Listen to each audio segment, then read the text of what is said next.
The story about Israel Neumann was the first story that I found out about when I came to visit Breendonk back in 2010. And it left a big impression on me, and I wanted to know more, not only about Breendonk, but about him.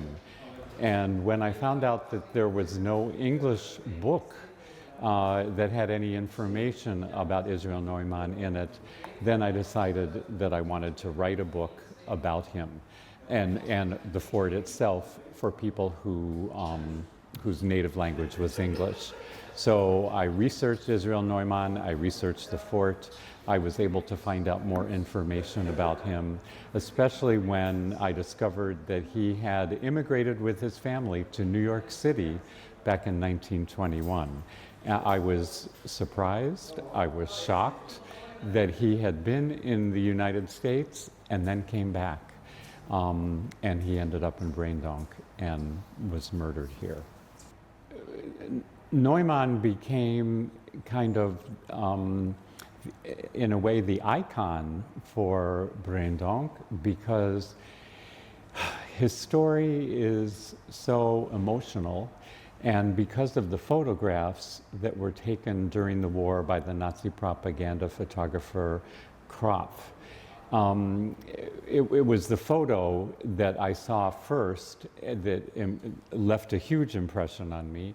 And it's because of those photos that really his story becomes the main story that most visitors to Breendonk today are told about. They go into the kitchen, they see the photo of him carrying the soup, and when they leave that room, their lives are changed because the story that is told about him leaves a big impression on them.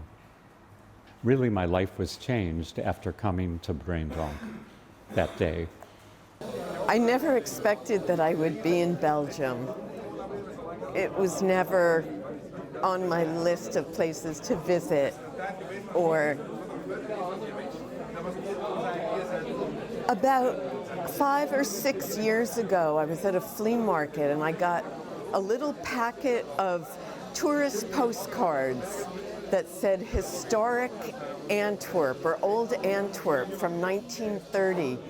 And it just looked so pretty, and I bought them and put them in my pocket, took it home and never thought about that. And after Jim was in touch with me to tell me the story of Israel Neumann, which I didn't believe at first, I found those pictures and remembered that something inside me must have known that I was going to come to Antwerp. And I tend not to be a very emotional person on the outside, and I was so moved today, almost to tears, to see the memory of my grandfather's brother remembered, somebody who I'd never heard about in my entire life until about 1.5 years ago. I never knew of any other Neumann relatives, and now I do. I have a lot more family and friends in Antwerp, and it's just been a very profound experience for me. My grandfather died when I was 3 years old, and so we never had a conversation of that sort, but he came to the U.S. in 1910, and I think he was in the U.S. to become an American, and the rest of his family came 11 years later, and I know they were in touch then, but for some reason the family shattered, and nobody spoke of it. I'm from New York, born in New York City, live in New York City, and that's in my blood. And but now I know I'm also European, and I never really felt that before until now.